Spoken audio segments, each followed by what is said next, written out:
I throw lecture on the subject Internet Technology. Subject code CS705A. This is for computer science and engineering students. I am Konkon Jana, Assistant Professor of the Department of Computer Science and Engineering, Greater Kolkata College of Engineering and Management, Jazz Group. It's a joint venture.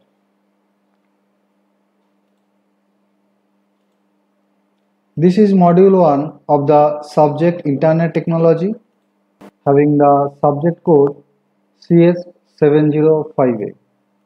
This lecture based on the syllabus of BTech Computer Science and Engineering of Maulana Abul Kalam Azad University of Technology, West Bengal, formerly known as West Bengal University of Technology.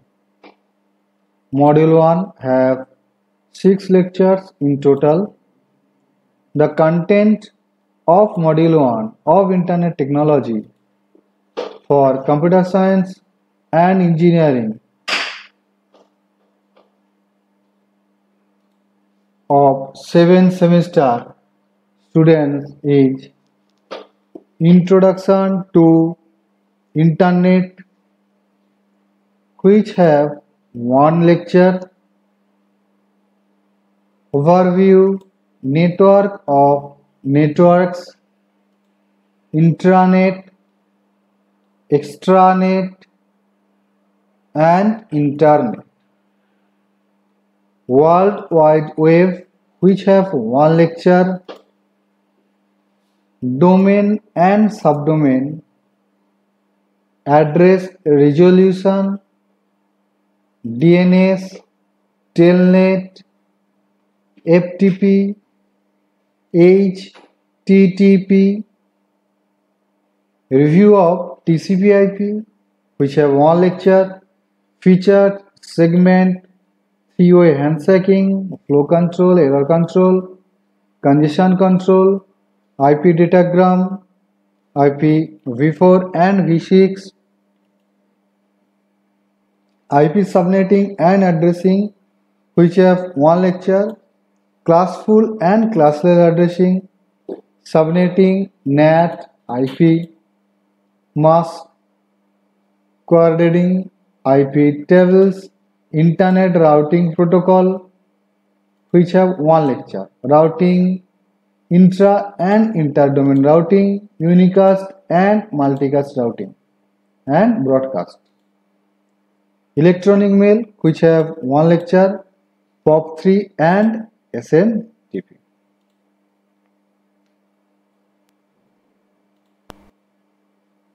So, we will start lecture 4 of module 1 in this session. I am using digital whiteboard for better dictation.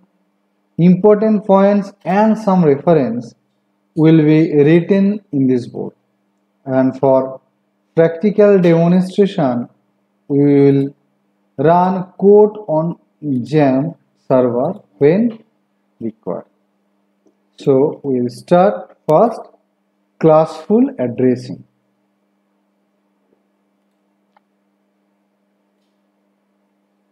Classful addressing. IPv4 addressing at its inception used the concept of classless, used the concept of classes. This architecture is called classful addressing. Although this scheme is becoming obsolete, we briefly discuss it here to show the rationale how behind the class addressing will be applicable. In classful addressing, the address space is divided into 5 classes: A, B, C, D and E. Each class occupies some part of the address space. We can find the class of an address when given the address in the binary notation or dotted decimal notation. If the address is given in binary notation, the first few bits can immediately tell us the class of the address. If the address is given in decimal dotted notation, the first byte defines the class. So, this is the binary notation. This is the dotted decimal notation. So, how we will identify the class for the first bit? By identifying the first bit. For class A, class B2, okay, in that way we will recognize all these things.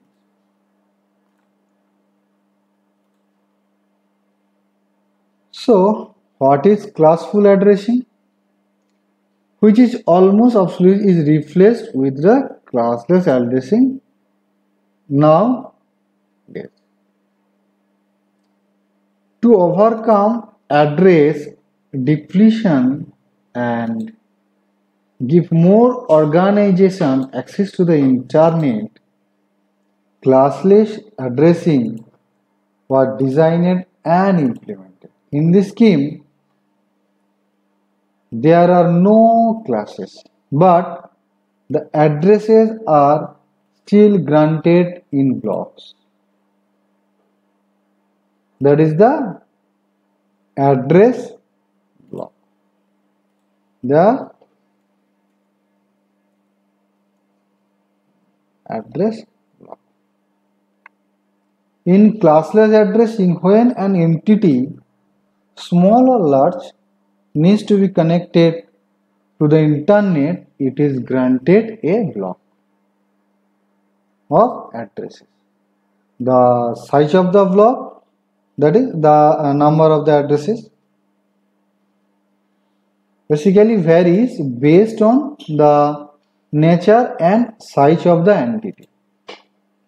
For example, suppose a household may be given only 2 addresses. A large organization may be given thousands of addresses.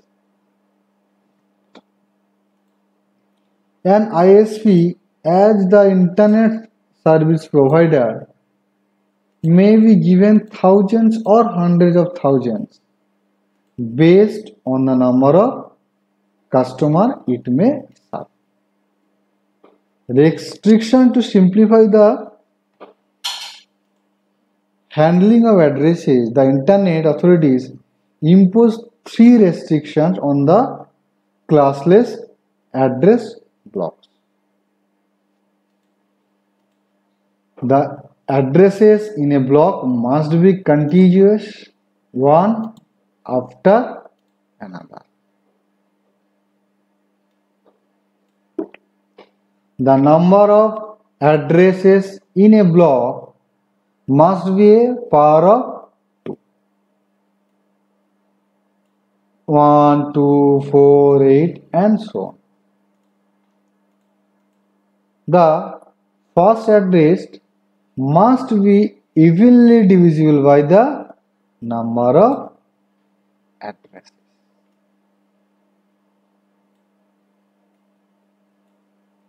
Okay, and this is the actual how classless addressings will be working. Specifically, IPv6 is applicable in this purpose.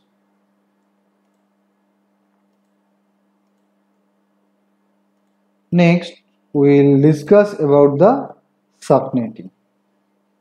IPv4 subnetting. Each IP class is equipped with its own default subnet mask, which bounds that if class to have prefixed number of networks and prefixed number of hosts per network, classful IP addressing does not provide any flexible of having less number of hosts per network or more networks per IP class. Classless interdomain routing, that is CIDR, classless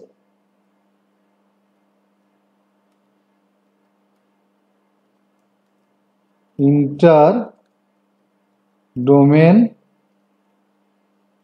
routing, that is the CIDR, provides the flexibility of browsing bits of host part of the IP and the IP address using them as network in network. That is called the subnet. That is called the subnet.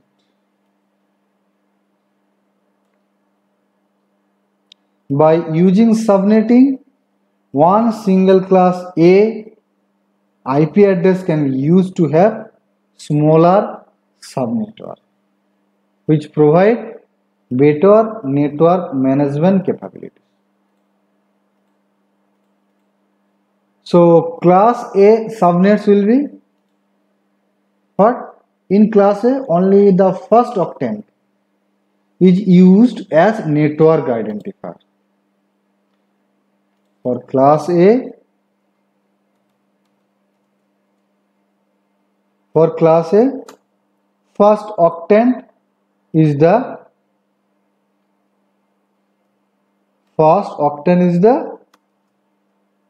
network identifier.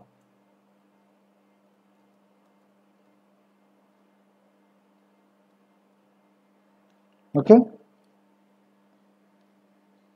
and rest of 3 octet are used to be assigned to host. Next 3 assigned to be the host ID. Okay.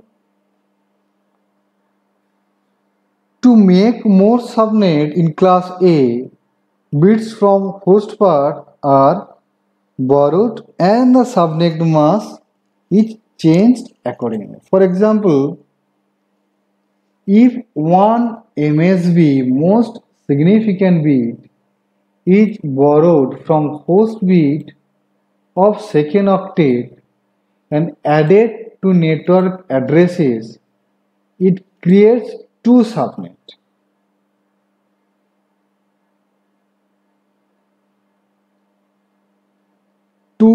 That is 2 to the power of 1 with 2 to the power 23 minus 2 host. 2 to the power 23 minus 2 number of hosts. Rest 3 for 1. Okay, that is for per subnet. This is for per subnet. So you can imagine how much it will be. The subnet mask is changed accordingly to reflect subnetting. In case of subnetting 2, the very first and last IP address of every subnet is used for subnet number and subnet broadcast IP addresses.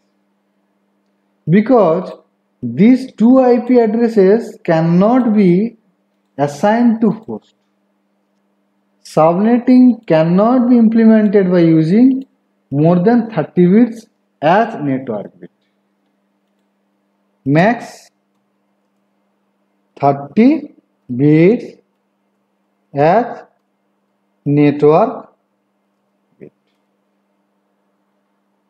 which provides less than 2 hosts per subnet.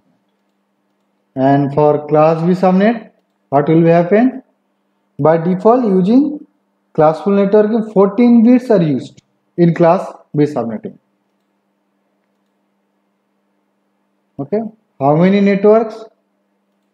Here for class B, that is 2 to the power 14. 2 to the power 14. Okay, and host will be, and for host that will be 2 to the power 16 minus 2. Okay, and for class C subnetting, only normally assigned to a very small size network because it can only have 254 hosts. Only for class C, how many hosts? Only 254 hosts. Okay, that is in network. So this is about the subnetting. Next, we will know about the network translation. Network address translation. That is network address translation. The number of home users and small business that want to use the internet is ever increasing. In the beginning, a user was connected to the internet with a dial-up line, which means that he or she was connected for a specified period of time. An ISP, that is the service provider for internet, with a block of address could dynamically assign an address to this user. An address was given to a user when it was needed, but the situation is different today. Home users and small businesses can be connected by an ADSL. In addition, many are not happy with one address. Many have created small networks with several hosts and need an IP address for each host. With the shortage of addresses, this is a serious problem. A quick solution to this problem is called network address translation. And this NAT enables a user to have a large set of address internally and one address or a small set of addresses externally. Large internally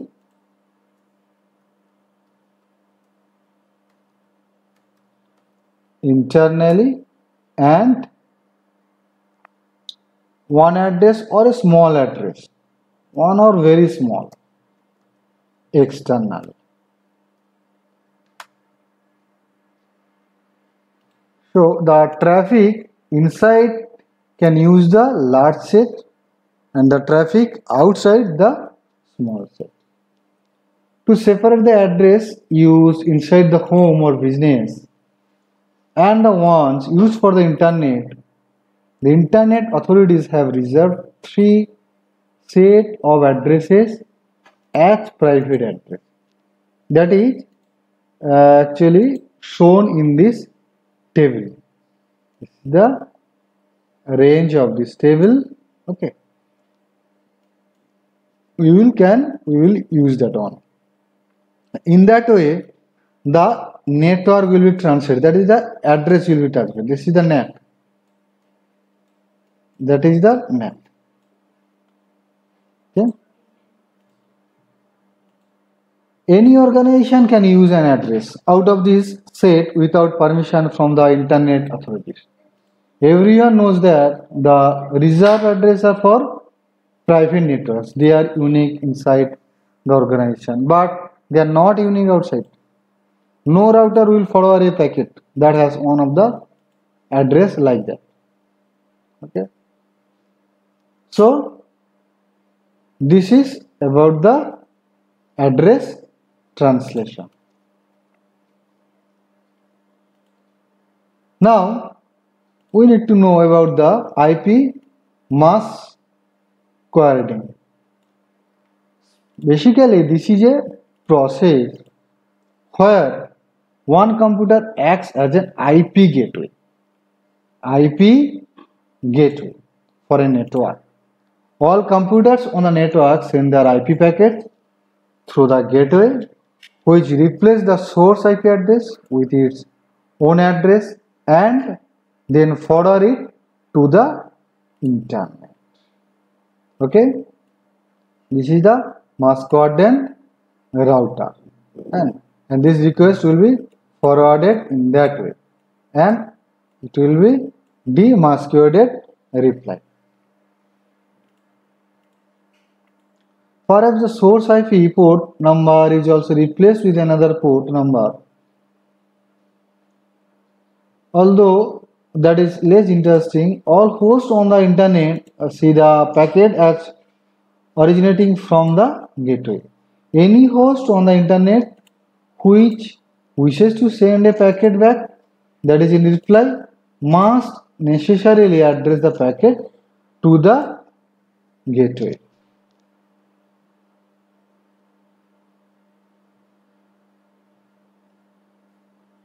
Okay, so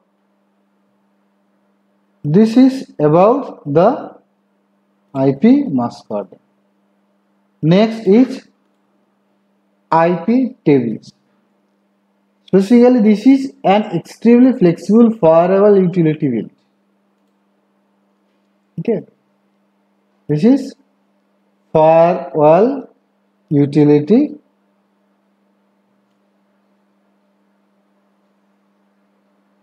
built for specifically Linux operating system.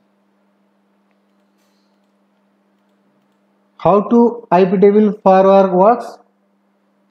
Firewall operates by comparing network traffic against a set of rules. The rules define the characteristics that a packet must be have a check, that is that matching the packets or not.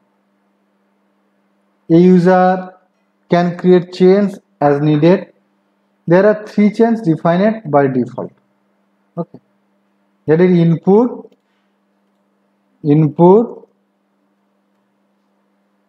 output, and forward. Okay, input chain handles all packets that are addressed. Okay, that are addressed.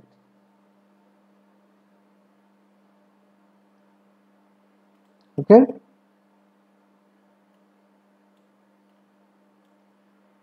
and the output chain rules for traffic created by the server. And that will be forwarded, and this chain is used to deal with traffic destined for other servers that are not created on your server. In that way, that will be forwarded. Okay.